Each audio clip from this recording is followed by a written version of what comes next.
Hello, everybody.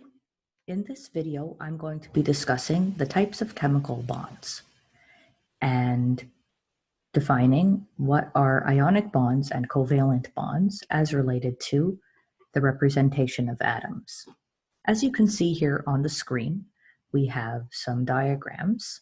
Over here on the left, we have these representations of the Bohr-Rutherford models showing the total number of atoms of elements in the atoms of sodium and chlorine to form what we call ions of chlorine and sodium over here, specifically cations and anions. And these two come together to form the compound sodium chloride. Over at the bottom, right here, we have a hydrogen atom being depicted. And when two of these hydrogen atoms bond, they will share electrons to form diatomic hydrogen gas, or H2. And this is in the gas state. Now, what is the definition of a chemical compound, which is formed from a chemical bond? Does anyone remember? Well, if you take some time to pause this video at this stage, you can always go back to your notes in previous lessons and think about what that definition is when you were learning about the classification of matter. Remember that a compound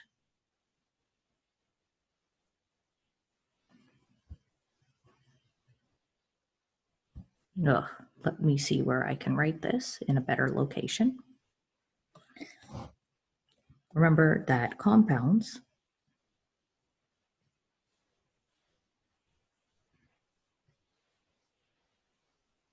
are a pure substance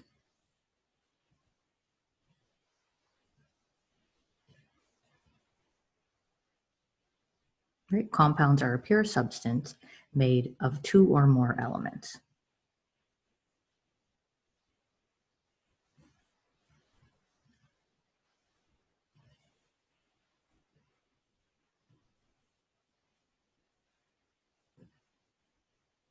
So they're made of two or more elements, right? And remember that these elements are found on our periodic table.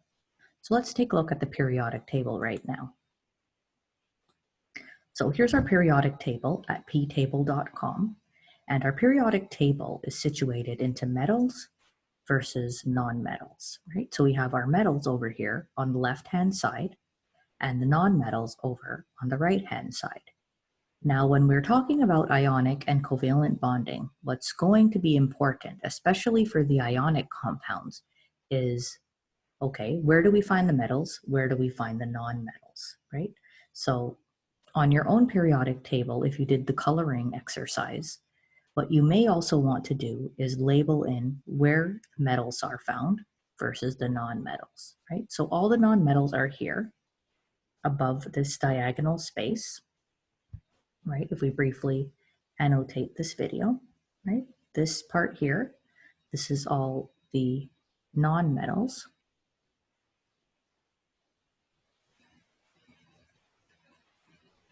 And we can see that chlorine falls in this non-metal region, right? As well, you're going to notice that hydrogen also lights up as being a non-metal, which makes sense for a covalent compound. Now, if you take your mouse on this website and light up all of your metals, you're going to notice the non-metals turn gray. The metals are everything else that's showing in a different color as per the legend. So we see these transition elements in the center, right over here. Let's get this to draw for us. Right, so we have all of this stuff right here.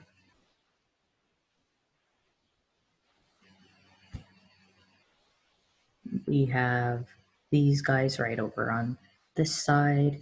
Don't know why this isn't working for me. Let me just fix that. Right, but as you can see, oops, right, there's a lot of different metals on your periodic table, right? So we've got transition elements, we have the alkali metals, the alkaline earth metals, and so on, as well as the other groups down below. So all of these fall under metals, and sodium in particular is right here, right, in group 1. So this, again, will be participating in the ionic bond. So switching back to our whiteboard, let's take a closer look at what's going on. So back here to the formation of ions and our definitions, right? We say that an ionic bond is the electrostatic force that exists between ions of opposite charges, and they form between a metal and a non-metal, whereas covalent bonds result from the sharing of one or more electrons between two atoms that form between two nonmetals. And covalent bonds can also be called molecular compounds. So if you take a look at the textbook or videos online through YouTube, or even in future videos that I will be posting, this word covalent and molecular will be used interchangeably, but they mean the same thing. So they correspond to nonmetals. And in the next video that I'll be showing you, I will be presenting a flowchart and a way of naming or writing the chemical formula or the name for a compound, whether it's ionic or covalent, involving metals and nonmetals, and which one is exchanging electrons or sharing electrons. So let's now take a look here on the left-hand side of the screen at what is happening in this situation between sodium and chlorine. Now this diagram should be familiar. We have our Bohr-Rutherford model of sodium and chlorine. And what exactly is going on here? Well, let's take a look. We have the sodium atom,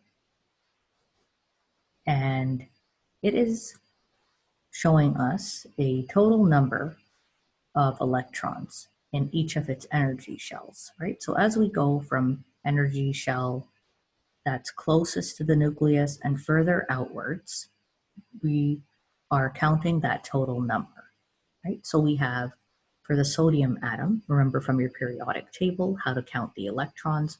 So we have 2 and 8 is 10 and 1 is 11 electrons total for sodium. And then for chlorine, same idea. We have 2 and 8 is 10 and then another 7. So that brings us to the corresponding number of 17 electrons total.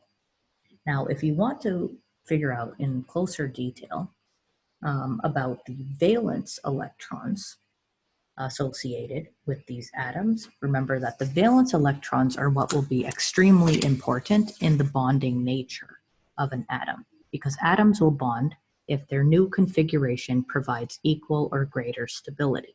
And this is often due to the acquiring of a full valence electron shell, where the octet is equivalent or equal to 8 valence electrons maximum. So if we wanted to draw the Lewis dot structure for the sodium atom and the chlorine atom, what would that look like? Well, let's take a look below. So we would draw sodium as follows, where Na is just one small dot reflecting this pink electron right here in the outermost valence electron.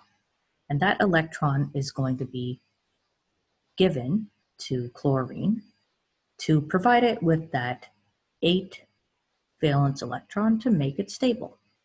And the chlorine would have a Lewis dot diagram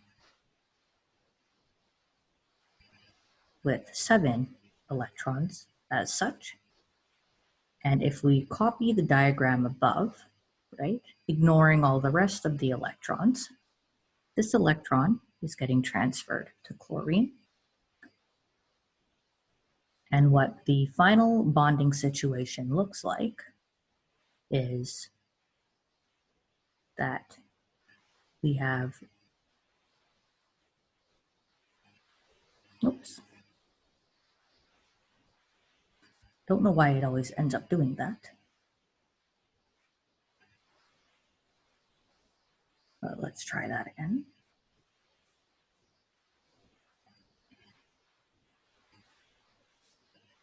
But we have the formation of a sodium ion that we write down in square brackets and give that a plus.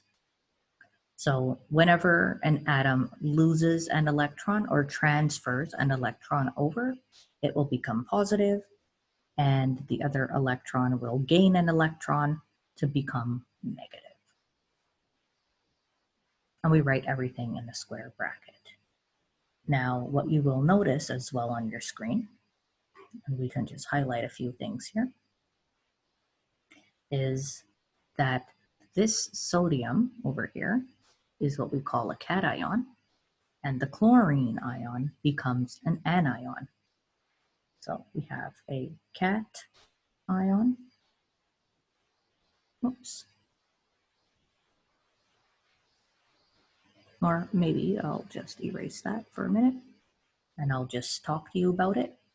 Now, this word cation, it has a letter T in it. So an easy way to remember that the cation corresponds to a positively charged ion is that a T looks like a plus sign.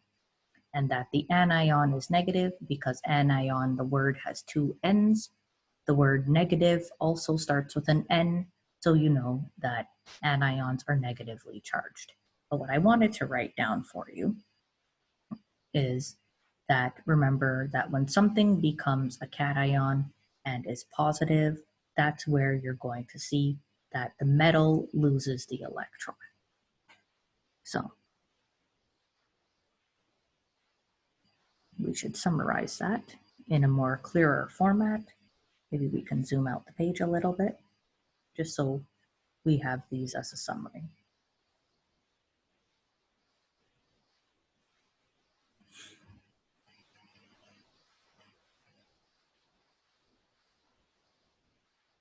So when your metal, make that a little more clear for you. So when the metal loses an electron, it becomes positive.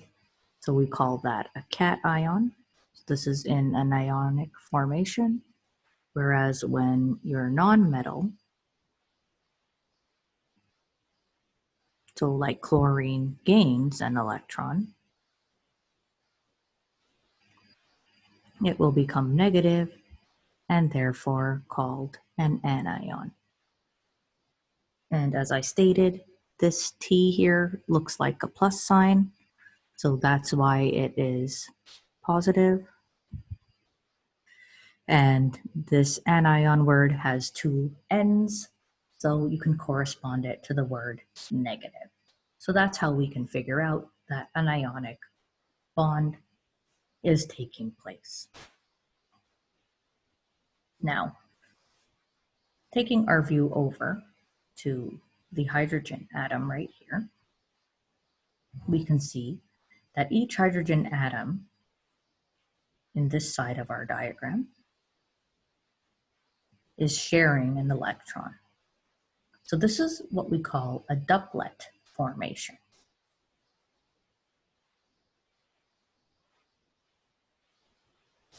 So the only two exceptions to the rule of the stable octet are hydrogen and helium. So these two will not have 8 valence electrons. They only need 2 valence electrons to be shared between them, not 8. So this is the exception.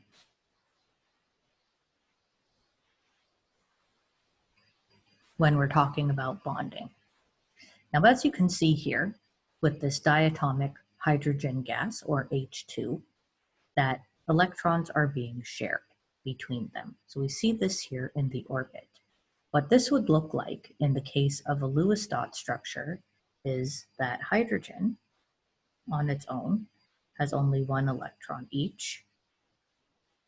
And when these two come together, they're going to form a bond between them, right? Or likewise, what that looks like is H, 2 dots, and the H. So this is the bonding pair that would form as a result of covalent bonding and the sharing of electrons. So therefore, hydrogen does not create an ionic bond. Rather, it would have the valence electrons being shared between them, right? Because we have hydrogen. Hydrogen is a non-metal, so they would physically be sharing the electrons between them, as opposed to having that electrostatic interaction where there is an attraction between positively and negatively charged ions, as with ionic bonding, as seen in the previous example with sodium and chlorine. So hopefully that was helpful and a good introduction to ionic and covalent bonding. Remember the key takeaways: that atoms will bond if their new configuration provides equal or greater stability. Ionic bonding takes place between a metal and a nonmetal, whereas covalent or molecular bonding takes place between two or even sometimes more nonmetals, right? We'll get a little bit more into detail with that in the next video. And that, especially in the case of ionic bonding, the atoms will become charged species called ions. The positive is called the cation, the negative ion is called the anion, and electrons are transferred from the metal to the non-metal to form a compound. Okay, so I'll talk to you again in the next video when we get into more detail on chemical naming and compound formation. See you later.